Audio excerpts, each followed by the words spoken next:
શું તમે જાણો છો કે શિવપુરાણની શરૂઆત કેવી રીતે થઈ હતી? કોણે સૌપ્રથમ આ દિવ્ય જ્ઞાન આપ્યું અને શિવપુરાણ સાંભળવાથી શું ફળ મળે છે? આજે માત્ર 5 મિનિટમાં આપણે જાણીશું શિવપુરાણના પ્રથમ અધ્યાયનું અદ્ભુત રહસ્ય. ઓમ નમઃ શિવાય. પ્રથમ અધ્યાય, શિવપુરાણનું મહાત્મ્ય.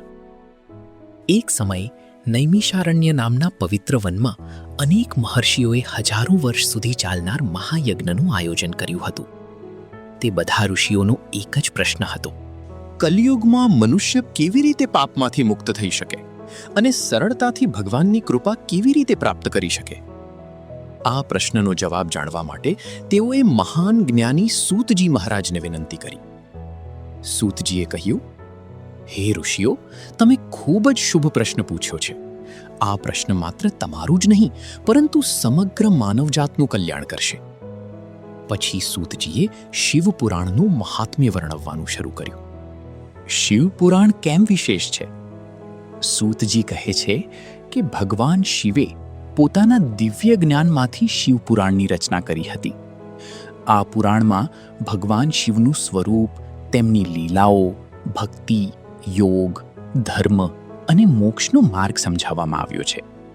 જે વ્યક્તિ શ્રદ્ધાથી શિવપુરાણ સાંભળે છે તેના પાપો ધીમે ધીમે નાશ પામે છે, મનમાં શાંતિ અને ભક્તિ વધે છે, જીવનમાં સુખ અને સમૃદ્ધિ આવે છે અને અંતે ભગવાન શિવની કૃપાથી મોક્ષની પ્રાપ્તિ થાય છે. કલિયુગમાં સૌથી સરળ સાધના. સૂતજી આગળ કહે છે, કલિયુગમાં મોટા યજ્ઞો, કઠિન તપસ્યા કે લાંબી સાધના દરેક માટે શક્ય નથી, પરંતુ ભગવાન શિવે એક સરળ માર્ગ આપ્યો છે. શિવનું સ્મરણ, ઓમ નમઃ શિવાય મંત્રનો જાપ અને શિવપુરાણનું શ્રવણ. આ 3 સાધનાઓથી પણ મનુષ્ય ભગવાન શિવની કૃપા પ્રાપ્ત કરી શકે છે. શિવપુરાણ સાંભળવાનું ફળ.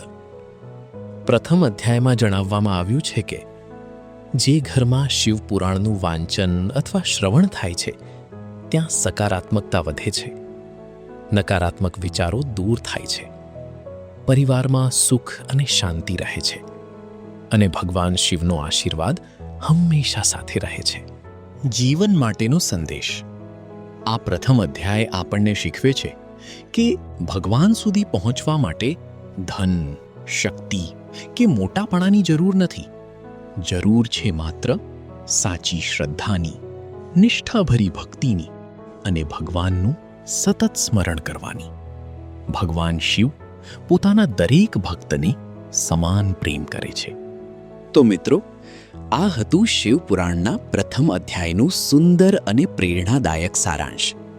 આગામી ભાગમાં આપણે જાણીશું કે શિવપુરાણની રચના કેવી રીતે થઈ અને ભગવાન શિવના અનંત સ્વરૂપનું રહસ્ય શું છે.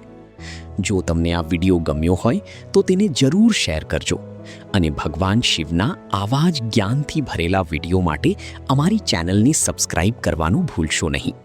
બોલો હર હર મહાદેવ. ઓમ નમઃ શિવાય. ગુજરાતીઓ વડે, ગુજરાતીઓ થકી, ગુજરાતીઓ માટે. વીડી ગુજરાતી.